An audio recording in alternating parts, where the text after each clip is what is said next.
আমি সবাইকে বরপক্ষে যারা আছেন তবে ছেলের ফিজিক্যাল ফিটনেস খুবই সুন্দর। আমি পুরাতন কলার শিক্ষার্থী, সেহেতু আমি মেয়ে পক্ষ এবং নতুন কলা হচ্ছে বর পক্ষ। এই যে পুরাতন কলা এবং নতুন কলা একটি সম্পর্কে আবদ্ধ হলো, আশা করছি এই সম্পর্ক চিরজীবী হবে, এই সম্পর্ক টিকবে এবং এই সম্পর্কের মধ্যে দিয়ে আমরা আরো বিশ্ববিদ্যালয়কে অনেক দূর সফর করতে পারবো। এই দিনে আমরা বছরের যা যা ভালো কিছু হয়েছে সেটা স্মরণ করতে চাই এবং যা কিছু মন্দ হয়েছে তা থেকে মুক্ত হয়ে নতুন ঘুরে বৈশাখের প্রথম প্রহরে আমরা নতুন প্রত্যাশায় নিজেদের জীবন শুরু করতে চাই। এই যে শুভকামনা, এই শুভকামনাটার বিশেষ সময়টাই হচ্ছে চৈত্র সংক্রান্তির শেষ মুহূর্ত।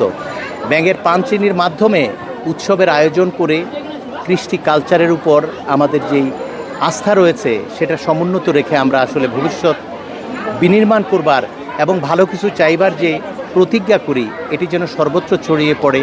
জাহাঙ্গীরনগর বিশ্ববিদ্যালয়ের পক্ষ থেকে এটাই উদাত্ত আহ্বান আমাদের।